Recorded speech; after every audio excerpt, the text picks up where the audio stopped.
नमस्कार दोस्तों।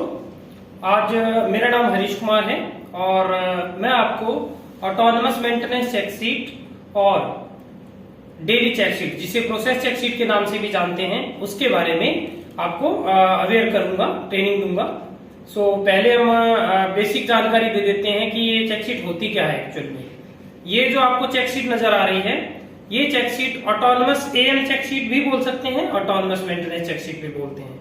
Am check sheet का मतलब होता है कि जो मशीन होती है हमारी, तो मशीन में जो जितने भी चेक पॉइंट होते हैं, चेक पॉइंट यहाँ पे लिखे होते हैं, तो चेक पॉइंट को हमें अच्छे से चेक करना होता है। जैसे कि hydraulic oil, coolant oil, lubrication oil, machine का इमरजेंसी स्विच, मशीन के इंटरनल लाइट्स, तो इस तरह के बहुत सारे पॉइंट हम चेक करते हैं।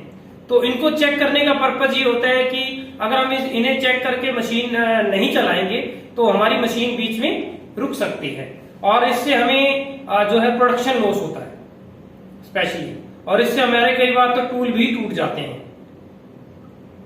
और ये तो हो गया autonomous maintenance check sheet. Autonomous maintenance check sheet को भरने के लिए यहाँ पे एक इस तरह का एक स्टैंडर्ड भी होता है। वैसे आपको बता दें, ऑटोनमस मेंटेनेंस चेक शीट में 3 कॉलम होते हैं। फर्स्ट कॉलम ए शिफ्ट के लिए जो है, सेकंड कॉलम है वो बी शिफ्ट के लिए होता है, थर्ड कॉलम सी शिफ्ट के लिए होता है। तो अभी हमारी जैसे कि कंपनी में बी शिफ्ट चल रही है, तो हम इस कॉलम में फिल करेंगे। इस कॉलम के लिए हमें जैसे रिक्वायरमेंट है वो है, अगर ओके पार्ट होता है, मतलब ओके पॉइंट होता है तो ब्लू पेन से भर सकते हैं, नॉट ओके होता है तो रेड पेन से। रेड पेन नहीं है उसका भी हम सोल्यूशन बताएंगे। तो 2 हमें पेन की जरूरत पड़ती है इसमें, ब्लू पेन और रेड पेन। तो इसको हम फिल करके दिखाएंगे आपको। इसको फिल करने के लिए आप एक हमारे यहाँ मशीन के ऊपर फाइल भी रखी होती है, और जिस फाइल में हमें इसका पूरा एसओपी दिया होता है, स्टैंडर्ड ऑपरेटिंग प्रोसीजर, कि इसको हमने फिल कैसे करना है। तो उसका एक आपको सैंपल भी मैं आपको दिखा देता हूं। इस तरह की फाइल होगी ब्लू फोल्डर में, और इस फाइल में अगर हम देखें तो आप देख सकते हैं कि यहाँ पे ये लिखा है standard operating procedure. Standard operating procedure में यहाँ दिया है कि हमने कूलेंट ऑयल चेक करना है। कूलेंट ऑयल लेवल अगर सही से हमें ट्रांसपेरेंट दिख रहा है तब तो ओके है, अगर नहीं दिख रहा है या coolant oil level low level से कम है तब भी वो नॉट ओके होगा। इसी तरह से ये इस फाइल में सभी एसओपी लगे होते हैं, या हाइड्रोलिक ऑयल कैसे चेक करना है, लुब्रिकेशन ऑयल कैसे चेक करना है, और कूलेंट कैसे चेक करेंगे, हाइड्रोलिक या चक प्रेशर कैसे चेक करेंगे, ओवरऑल सब जानकारी इसके अंदर दी हुई है। तो कोई भी ऑपरेटर मशीन ऑपरेट करने से पहले इनको भी अगर एक बार पढ़ ले तो हर मशीन पे आप चेक शीट को फिल कर सकते हो। और एक जरूरी जानकारी, मशीन चेक शीट में सीक्वेंस नंबर जो चेक शीट में दिए हुए हैं, उसमें जो इंस्पेक्शन के लिए है वो रेड टैग इस तरह के मिलेंगे कि वो सीक्वेंस नंबर इससे मैच कर सकते हो कि हमें उस पॉइंट को कहाँ पे चेक करना है। और जो सेफ्टी से रिलेटेड पॉइंट होंगे उस पे ग्रीन स्टिकर होगा। तो ये ऑटोनमस मेंटेनेंस चेक शीट के लिए जो है एसओपी है। और अभी हम जानेंगे, ये इस तरह का जो A3 शीट है, A3 शीट के अंदर ये व्हाइट पेपर होता है इस तरह का, इसमें डेली चेक शीट भी लिखा होता है। और इसमें ये जो चेक शीट है, स्पेशली ये चेक शीट मशीन के जो पार्ट हम मशीनिंग करते हैं उसमें क्वालिटी खराब ना हो, उसके लिए हम स्पेशली इसको चेक करते हैं। इसमें वो पॉइंट होते हैं जैसे कि हाइड्रोलिक का प्रेशर कितना आ रहा है, चक का प्रेशर कितना है, कूलेंट का कंसंट्रेशन कितना है, जो कि स्टैंडर्ड होता है 5% से 8% उसके बीच में होना चाहिए। और जो है चक या फिक्चर के अंदर क्लैंप डी क्लैंप जो क्लैंपिंग सिस्टम है वो सही है या नहीं है, और इनका locator pin, air sensing point और जॉज, ये सब चीजें इसमें चेक की जाती हैं। फिक्सर से रिलेटेड पॉइंट इसके अंदर ज्यादा होते हैं, तो इसमें भी हमें ए और बी और सी शिफ्ट में, तीनों शिफ्टों में भरना होता है। और एंड में ऑपरेटर इसके अंदर साइन करता है। ये दोनों जो चेक शीट बताई है ये मशीन ऑपरेटर के लिए है। अभी हम आपको मशीन पे लेकर के जाएंगे, जिससे आपको पता चलेगा कि हम इसको फिल कैसे करें। अभी हम देख सकते हैं कि ये जो AM चेक शीट और प्रोसेस चेक शीट इस फोल्डर में लगी होती है, दोनों चेक शीट। तो AM चेक शीट में पहला जो पॉइंट चेक करना है वो कूलेंट टैंक का लेवल चेक करना है डेट वाइज। सो अब इसमें से हम ये चेक शीट निकाल लेते हैं, फर्स्ट चेक शीट। तो इसको फिल कैसे करना है वो अभी बताएंगे आपको। अब यहाँ देख सकते हैं कि कूलेंट लेवल जो है ये लो लेवल है और ये हाई लेवल है। इन दोनों के बीच में अगर है कूलेंट ऑयल लेवल तो वो ओके है। और आपके यहाँ पे भी स्टिकर देख सकते हो, स्टिकर का जो पॉइंट है यहाँ मैच करता है। तो इस पे लिखा भी होता है कि कूलेंट लेवल चेक करना है। अगर ये ओके पाया जाता है तो ए शिफ्ट का आप देख सकते हैं फिल किया हुआ है। अब हम बी शिफ्ट के अकॉर्डिंग फिल कर रहे हैं। तो आप देख सकते हैं कि ये ओके फिल के लिए हम ब्लू कलर से इस तरह से पेन से फिल कर देते हैं। नेक्स्ट पॉइंट जो है हम चेक करेंगे अब। ये आप देख सकते हो हाइड्रोलिक ऑयल लेवल। तो हाइड्रोलिक ऑयल का जो पावर पैक है वो यहाँ लगा हुआ है। ये हाइड्रोलिक टैंक है, इससे क्लैंपिंग और डी क्लैंपिंग होती है पार्ट की। ये हाइड्रोलिक प्रेशर यहाँ शो होता है। ये हाइड्रोलिक प्रेशर यहाँ से बटन दबा करके हम देखते हैं कि कितना प्रेशर आ रहा है। अब यहाँ देख सकते हो 40 kg पर सेंटीमीटर स्क्वायर का प्रेशर आ रहा है और यहाँ यूनिट भी दी होती है। ये ऑयल का लेवल है। तो ऑयल का लेवल लो और लेवल और हाई लेवल के बीच में है तो वो ओके है। अगर लो लेवल से कम है तो वो नॉट ओके हो जाएगा। नॉट ओके के लिए आप रेड पेन से या ब्लू पेन से क्रॉस भी लगा सकते हो। तो ये ओके है तो हम फिल कर देते हैं।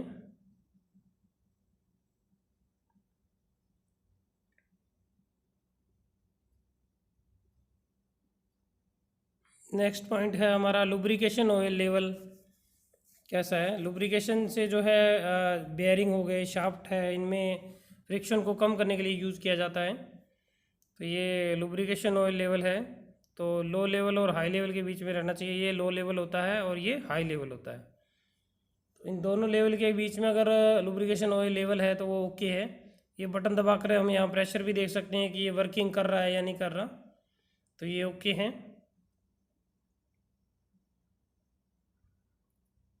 तो ओके है तो हम इस तरह से फिल कर देते हैं इस पॉइंट को।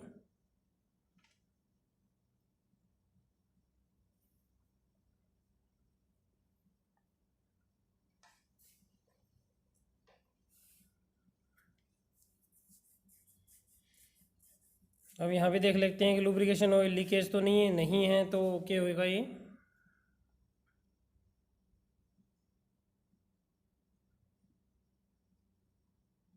नेक्स्ट पॉइंट हम चेक करेंगे कि हाइड्रोलिक ऑयल लीकेज। तो हाइड्रोलिक ऑयल चेक कर लेते हैं कि इसके आसपास कोई ऑयल की लीकेज तो नहीं हो रही। तो आप देख सकते हैं बिल्कुल क्लीन है, तो यहाँ कोई भी लीकेज नहीं है। अगर लीकेज होती तो नो टोक के आता और क्रॉस का निशान या रेड पेन से आप इसको फिल कर सकते हो। ये है कूलेंट लीकेज। तो अब कूलेंट टैंक के पास चलते हैं। जो पार्ट और कटिंग टूल दोनों को जब कटिंग होती है तो कटिंग टूल को ठंडा रखता है। तो ये यहाँ पे आसपास देख लें कि कूलेंट लीकेज तो नहीं हो रहा। तो ये ओके है तो इसको ओके फिल कर सकते हैं।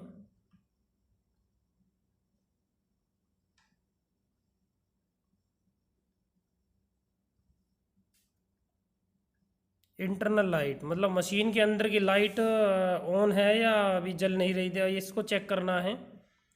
तो मशीन की लाइट अंदर से जल रही है या नहीं हम चेक करेंगे। तो आप देख सकते हो मशीन की लाइट ऑन है तो ओके है। तो इस तरह से हम इसको फिल कर देंगे। जैसा हम बता रहे हैं उसी तरीके से आप फिल करें। ये बी शिफ्ट के लिए कॉलम है जो हम फिल कर रहे हैं शिफ्ट के अकॉर्डिंग। और शिफ्ट से शुरुआत में ही ये चेक शीट भरनी होती है ताकि हमारी चलती हुई मशीन में कोई प्रॉब्लम ना आए। ये पूरी मशीन की हेल्थ के लिए होती है सब चेक शीट ये वाली। तो हम इसका हाइड्रोलिक का यहाँ से प्रेशर चेक कर सकते हैं कि ये काम कर भी रहा है कि नहीं कर रहा। तो आप देख सकते हैं ये ग्रीन जोन में आ गया है तो इसका प्रेशर ओके है लुब्रिकेशन ऑयल का।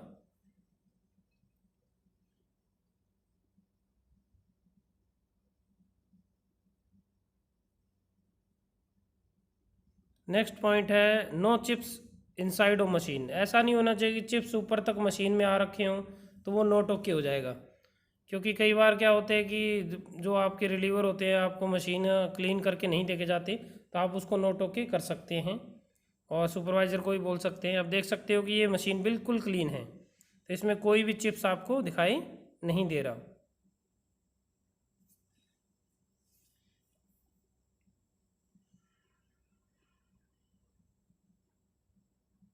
Working of flush coolant. Flush coolant वो होता है जो मशीन के साइड में जो कूलेंट की पाइप लगी होती है वो काम कर रही है या नहीं कर रही, तो हम चेक कर लेते हैं।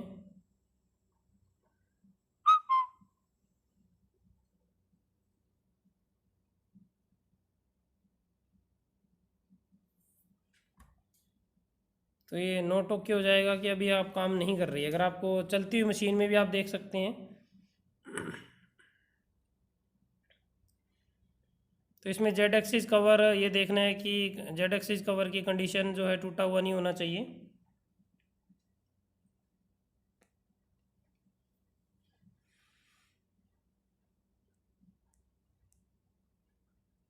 तो इस तरह से हम चेक करेंगे।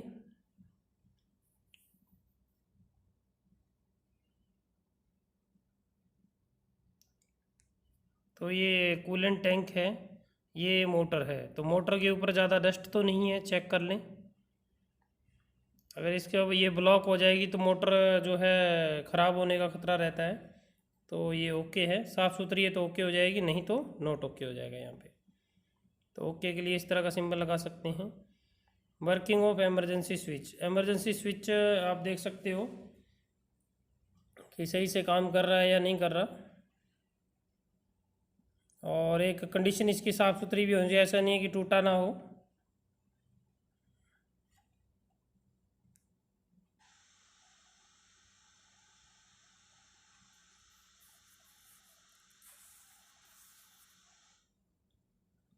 मेन डोर ग्लास का मतलब होता है कि जो आपका दरवाज़ा है मशीन का, उसके आर पार दिख रहा है कि नहीं दिख रहा। आप देख सकते हो ये आर पार बिल्कुल ट्रांसपेरेंट है, दिखाई दे रहा है, तो ये ओके। अगर नहीं दिखाई दे रहा, टूटा हुआ है, तो नॉट ओके फिल होगा। तो इस तरह से आपको ऑटोनमस मेंटेनेंस चेकशीट फिल करनी है।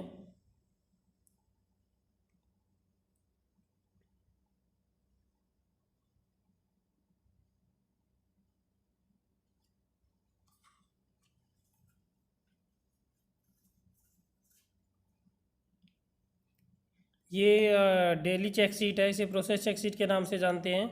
इससे फिक्चर से जो है पार्ट से क्वालिटी से रिलेटेड, पार्ट की जो क्वालिटी होती है उससे रिलेटेड ही हम जो पैरामीटर है वो चेक करते हैं। ये देख सकते हैं कि 40 kg पर सेंटीमीटर स्क्वायर का प्रेशर आ रहा है, तो यहाँ लिख दो बी शिफ्ट में 40 kg पर सेंटीमीटर स्क्वायर आ रहा है बी शिफ्ट के अकॉर्डिंग। इसी तरह कूलेंट ऑयल का जो कंसंट्रेशन है वो हमारे यहाँ पे थर्ड पर्सन है, वो चेक करके आपको बताएंगे, तभी आपने फिल करना है, और अन्यथा आपने इस चीज़ को फिल नहीं करना है। रेस्टिंग की अवस्था जांचें। अब रेस्टिंग क्या होती है, जैसे आप चेयर पे बैठते हो तो सीट आपकी रेस्टिंग फेस है, ऐसे ही जो पार्ट जहाँ बैठेगा फिक्चर के ऊपर वो आपका रेस्टिंग फेस होगा। तो उसमें डैमेज, डेंट या चिप्स स्टक नहीं होने चाहिए, तो ये चेक करें कंडीशंस। तो ये ओके है, हमने चेक कर ली है। नेक्स्ट पॉइंट है क्लैंप की जो कंडीशन है वो कैसी है। क्लैंप टूटे हुए नहीं होने चाहिए, लूज नहीं होने चाहिए, डैमेज नहीं होने चाहिए, और इसमें चिप्स फंसे नहीं होने चाहिए। अगर ये सब ओके हैं तो आप ओके लिखें, अदरवाइज़ नोट ओके लिख सकते हैं।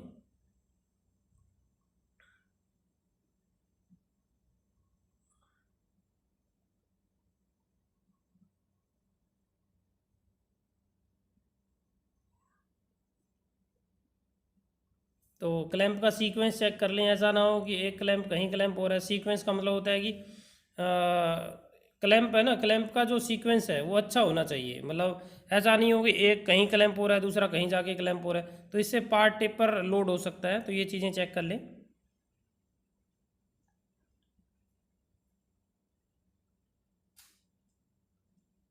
इसमें एयर सेंसिंग चेक कर ले, जैसे पोकायोके के नाम से जानते हैं। एयर सेंसिंग में आप देख सकते हैं कि इसमें एयर ब्लो हो रही है कि नहीं हो रही है, तो ये चेक करें। हम सिंगल राइट साइड वाला फिक्सर यूज़ कर रहे हैं, तो इसमें हम चेक करेंगे।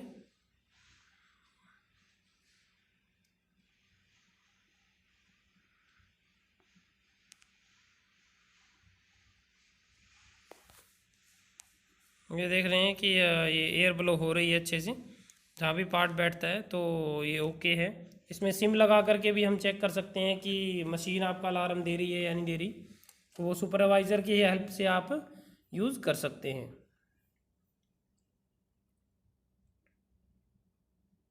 अगर हम सिंगल फिक्सर यूज़ कर रहे हैं तो ओके है, अगर दोनों फिक्सर यूज़ कर रहे हैं तो वो नोट ओके आ जाएगी, क्योंकि एक साइड वाला यहाँ पे नहीं चल रहा है।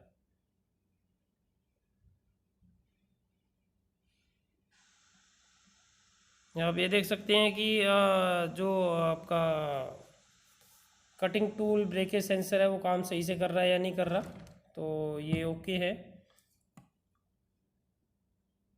इस तरह से ऑपरेटर अपने साइन करें। तो ये चेक शीट का काम अब कंप्लीट हो गया है, इसको वापस अपनी जगह पे लगा दें।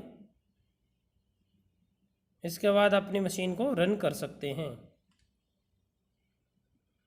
Thank you.